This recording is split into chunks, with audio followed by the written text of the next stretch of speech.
Aujourd'hui, nous allons parler du syndrome de l'AVC du salon de beauté. Un salon de beauté est un endroit pour se détendre, profiter et, vous savez, recevoir des soins de beauté et d'autres traitements. Mais cela peut-il aussi provoquer un AVC? C'est ce qui est arrivé à l'une des femmes qui m'a consulté. En fait, elle était allée se faire laver les cheveux. Et comme vous le savez, un lavage de cheveux prend du temps. Donc cela a duré presque, disons, 40 à 45 minutes. Elle a ressenti une gêne au niveau du cou et elle se sentait aussi un peu étourdie, mais elle a pensé que c'était dû à sa posture et elle a quand même réussi à terminer son soin de lavage de cheveux. Mais dès qu'elle a terminé le traitement, elle a eu de violents vertiges, des nausées et des vomissements.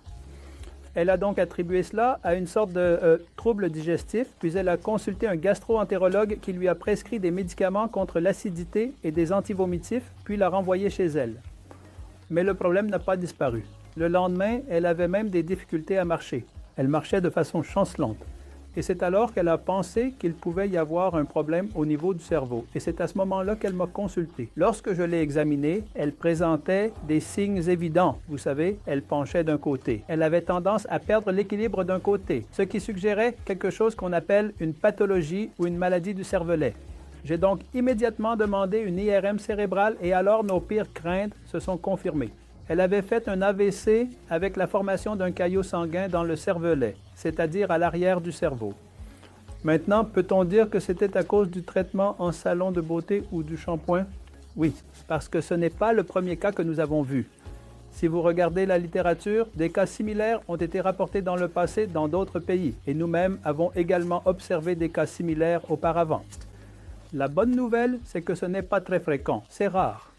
Mais pourquoi cela arrive-t-il? Premièrement, si vous gardez le cou en hyperextension d'un côté, à l'arrière du cou, il y a une artère appelée l'artère vertébrale qui irrigue l'arrière du cerveau et celle-ci peut se plier.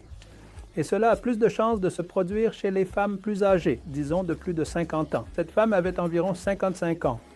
Et puis, celles qui présentent d'autres facteurs de risque d'AVC, comme par exemple si elles souffrent déjà d'hypertension artérielle ou de diabète, d'un taux de cholestérol élevé, ou si elles sont fumeuses, alors les vaisseaux sont déjà rétrécis et elles ont donc un risque plus élevé de subir ce type d'AVC du salon de beauté. Alors maintenant, la question est, devons-nous arrêter d'aller dans les salons de beauté ou devons-nous arrêter d'y aller pour un shampoing? La réponse est non. Il suffit simplement de prendre certaines précautions. Premièrement, assurez-vous que la position du cou n'est pas inconfortable. Parfois, on place le cou ou la tête dans le lavabo et le cou est alors incliné d'un côté et cela dure longtemps. Donc si c'est le cas, essayez de réduire la durée.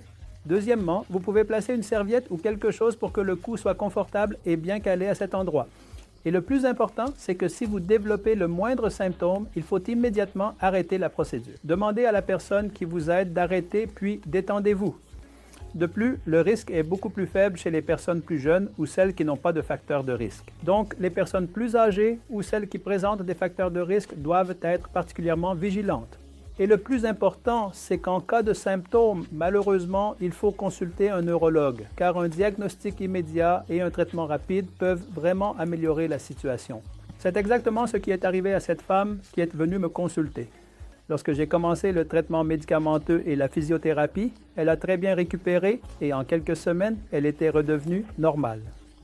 Il n'y a donc pas lieu de s'inquiéter.